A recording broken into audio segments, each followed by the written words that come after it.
యుద్ధం అంటేనే అంత. అది ఎక్కడ మొదలైనా ఏ రెండు దేశాలు పోట్లాడుకున్నా ఎఫెక్ట్ ప్రపంచం మొత్తంపై పడుతుంది. మరి ముఖ్యంగా భారీ చమురు నిల్వలు కలిగిన ఇరాన్, గల్ఫ్ దేశాలు యుద్ధంలో ఉంటే గ్లోబ్ మొత్తం స్తంభించిపోయే పరిస్థితులు వస్తాయి. ఇరాన్ ఇజ్రాయెల్ వార్ ఎఫెక్ట్ ఇండియాలోనూ కనిపిస్తోంది. యుద్ధం అక్కడ జరుగుతుంటే మంటలు ఇక్కడ మండుతున్నాయి. ఇప్పటికే అంతర్జాతీయ మార్కెట్లో క్రూడ్ ఆయిల్ క్రైసిస్ మొదలవగా భారత్లో ఎల్పీజీ గ్యాస్ కొరత తీవ్రమవుతోంది. ఇది ఎక్కడికి దారితీస్తుంది?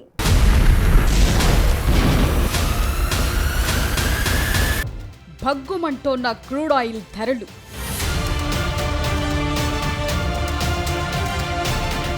ఎల్పీజీ కొరతతో హోటల్స్ బంద్,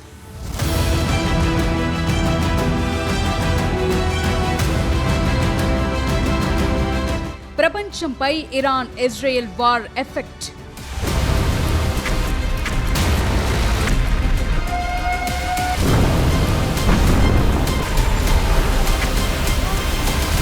పశ్చిమాసియాలో నెలకొన్న ఉద్రిక్తతలు కేవలం ఇరాన్ ఇజ్రాయెల్ మధ్య పోరుగా మిగిలిపోలేదు. ఈ రెండు దేశాల మధ్య రాజుకున్న సెగలు ఇప్పుడు భారతీయ వంటిళ్ల దాకా చేరాయి. యుద్ధం అక్కడ జరుగుతుంటే దాని ప్రభావంతో మన దేశంలో ఇబ్బందులు మొదలయ్యాయి. ప్రపంచ చమురు అవసరాల్లో అత్యధిక శాతం తీర్చే గల్ఫ్ ప్రాంతంలో యుద్ధం మొదలైతే ఆ ప్రభావం మొత్తం భూగోళంపై పడుతుంది. ఇరాన్ పై ఇజ్రాయెల్, అమెరికా దాడులు చేయటం, ప్రతిగా ఇరాన్ ఇజ్రాయెల్ సహా గల్ఫ్ దేశాలపై మిసైళ్లతో విరుచుకుపడుతుండటంతో చమురు ఉత్పత్తిపై తీవ్ర ప్రభావం పడింది. అంతర్జాతీయ మార్కెట్లో ముడి చమురు ధరలు భగ్గుమంటున్నాయి. బ్యారెల్ ధర ఒక్కసారి $100 మార్క్ దాటిపోయింది. ఇది భారత్ సహా ఆసియా దేశాలకు పెను భారంగా మారనుంది.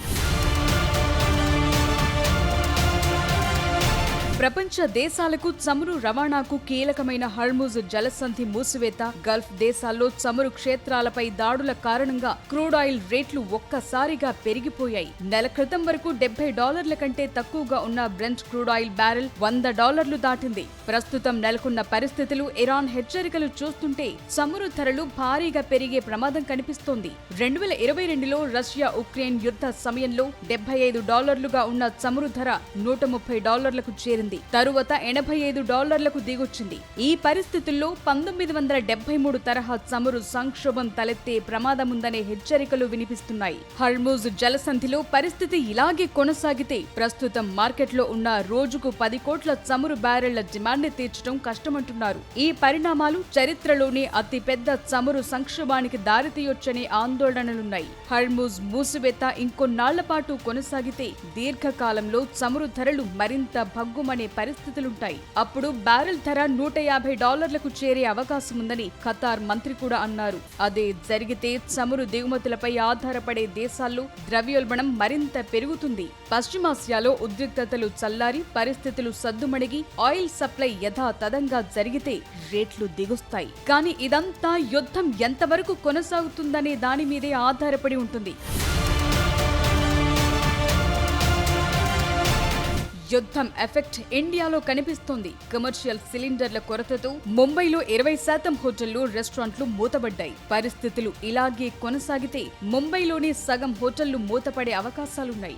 ముంబై మాత్రమే కాదు, ఢిల్లీ, బెంగళూరులోనూ కొన్ని హోటళ్లని తాత్కాలికంగా మూసేశారు. ఇదే అదనుగా కొన్ని ప్రాంతాల్లో బ్లాక్ లో సిలిండర్ల అమ్మకాలు ఊపందుకున్నాయి. ఒక్కో కమర్షియల్ సిలిండర్ ని డబుల్ రేట్లకు విక్రయిస్తున్నారనే వార్తలొస్తున్నాయి. కేంద్రం కూడా పరిస్థితులకు తగ్గట్లుగా కీలక నిర్ణయం తీసుకుంది. దేశంలోని చమురు శుద్ధి సంస్థలపై నిత్యావసర సరుకుల చట్టాన్ని ప్రయోగించింది. పెట్రోల్, డీజిల్, గ్యాస్ కు కృత్రిమ కొరత సృష్టించకుండా ఈ నిర్ణయం తీసుకుంది. వీటి సరఫరాకు అంతరాయం కలగకుండా పంపిణీ సమానంగా జరిగేలా పెట్రోలియం శాఖ ఈ చర్యలు చేపట్టింది. ఎల్పీజీ ఉత్పత్తి పెంచాలని రిఫైనరీలను ఆదేశించింది. దేశీయ సరఫరాలకి ప్రాధాన్యమివ్వాలని సూచించింది.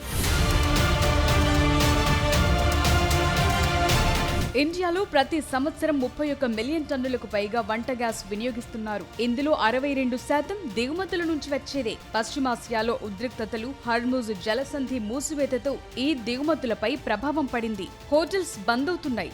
దాంతో వ్యాపారులతో పాటు కార్మికులు కూడా నష్టపోతున్నారు. పైగా ఇది రంజాన్ సీజన్. ఇలాంటి సమయంలో ఈ రకమైన పరిస్థితులు తలెత్తడంతో ఫుడ్ డెలివరీ బాయ్స్ కూడా ఉపాధి కోల్పోవాల్సి వస్తుంది.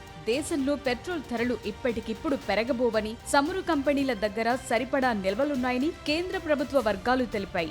మరో 8 వారాలకు సరిపడినంతగా ముడి చమురు, శుద్ధి చేసిన పెట్రోల్ నిల్వలున్నాయని స్పష్టం చేసింది. అంతర్జాతీయ మార్కెట్లో బ్యారెల్ క్రూడ్ ఆయిల్ ధర $120 దాటినా ఇప్పటికిప్పుడు వచ్చే ఇబ్బందులేమీ లేవు. గతంలో $140 వరకు వెళ్లినప్పుడే భారత్ లో పెట్రోల్ ధరలు పెంచారు. ప్రస్తుతం బ్యారెల్ క్రూడ్ ఆయిల్ $120 లోపే ఉంది. అయితే యుద్ధం ఇలాగే కొనసాగితే బ్యారెల్ $200 దాకా వెళుతుందేమోనని ప్రపంచ దేశాలన్నీ టెన్షన్ పడుతున్నాయి. అదే జరిగితే దారుణ పరిస్థితులు ఎదుర్కోవాల్సి వస్తుంది.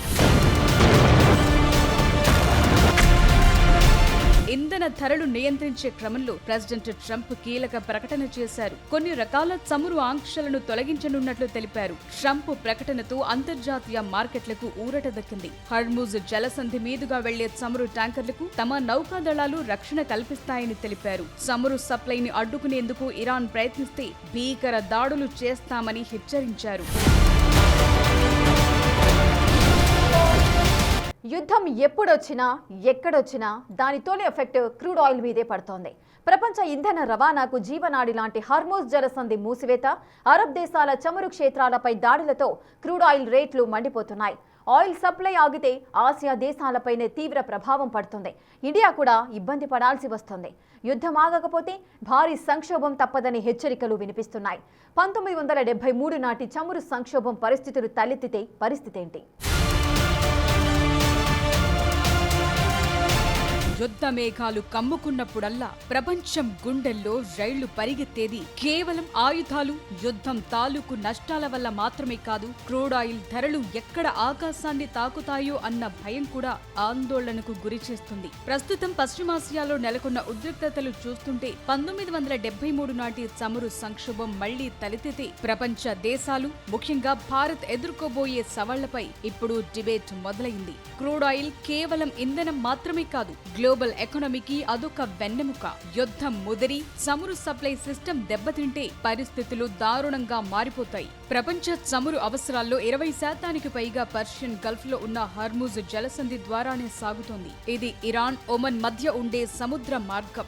దీన్ని ఇరాన్ మూసివేయటంతో రోజుకు 20 మిలియన్ బ్యారెళ్ల చమురు సరఫరాపై ఎఫెక్ట్ పడింది. గల్ఫ్ దేశాల నుంచి వచ్చే చమురుకు ప్రత్యామ్నాయ మార్గాలు లేకపోవడంతో ఆయిల్ రేట్లు అమాంతం పెరిగిపోతాయేమోనన్న భయాలు నెలకొన్నాయి.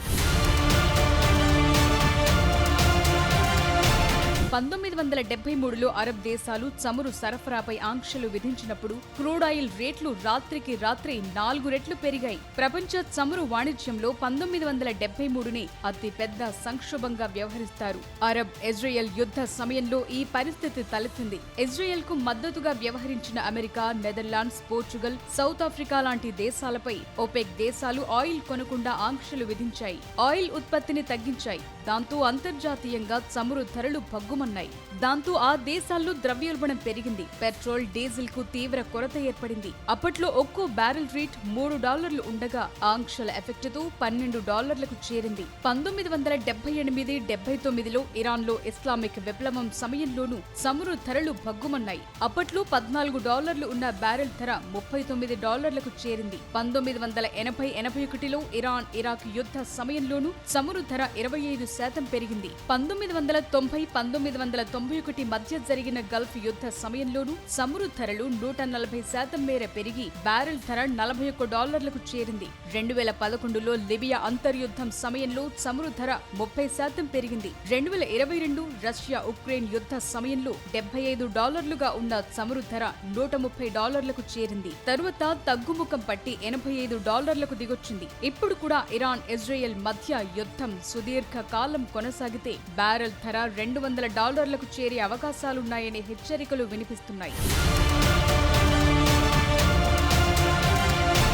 చమురు ధరలు పెరిగితే పెట్రోల్, డీజిల్ ధరలు పెరిగి రవాణా ఖర్చులు పెరుగుతాయి. ఫలితంగా కూరగాయల నుంచి నిత్యావసర వస్తువుల దాకా అన్నింటి ధరల్లో మార్పొస్తుంది. ఆయిల్ కొనేందుకు ఎక్కువ డాలర్లు ఖర్చు చేయాల్సి వస్తే రూపాయి విలువ మరింత పడిపోతుంది. ఇంధన ఖర్చులు భరించలేక ఫ్యాక్టరీలు కూడా ఉత్పత్తిని తగ్గించే అవకాశం ఉంది. భారత్ తన చమురు అవసరాల్లో దాదాపు 85% దిగుమతులపైనే ఆధారపడుతోంది. ఆసియా దేశాల్లో చమురు సంక్షోభం ప్రభావం భారత్ పైనే ఎక్కువగా ఉంటుంది. హర్ముజ్ జలసంధి ద్వారా వచ్చే ముడి చమురులో దాదాపు సగం భారత్, చైనా, జపాన్, సౌత్ కొరియాకు వెళుతుంది. ఇది ఎక్కువ కాలం నిలిచిపోతే ముందుగా పతనమయ్యేది ఆసియా ఆర్థిక వ్యవస్థే. యుద్ధం మొదలైనప్పటి నుంచి ఇరాక్లోని దక్షిణ ప్రాంతంలో ఉన్న చమురు క్షేత్రాల్లో 70% ఉత్పత్తి తగ్గిపోయింది. రోజుకు 43 లక్షల బ్యారెళ్ల క్రూడ్ ఆయిల్ ఉత్పత్తి కావాల్సి ఉండగా ఇప్పుడది 13 లక్షల బ్యారెళ్లకు పడిపోయింది.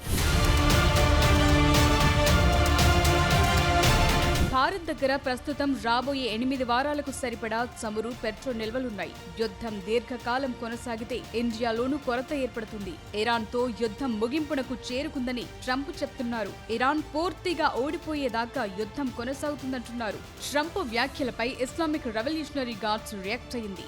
యుద్ధం ఎప్పుడు ముగించాలనేది ఇరాన్ నిర్ణయిస్తుందని ప్రకటించింది. అమెరికా, ఇజ్రాయెల్ దాడులు ఇలాగే కొనసాగితే ఈ ప్రాంతం నుంచి 1 లీటర్ చమురు కూడా ఎగుమతి కాకుండా అడ్డుకుంటామని హెచ్చరించింది. ఇవన్నీ చూస్తుంటే చమురు సప్లైపై అనేక సందేహాలు తలెత్తుతున్నాయి. యుద్ధం ఎప్పుడూ విధ్వంసాన్నే మిగులుస్తుంది. ప్రపంచీకరణ యుగంలో దేశాలన్నీ ఒకదానిపై ఒకటి ఆధారపడి ఉన్నాయి. సప్లై చైన్లో చిన్న అంతరాయం వచ్చినా అది సామాన్యుడి జేబుకే చిల్లు పెడుతుంది.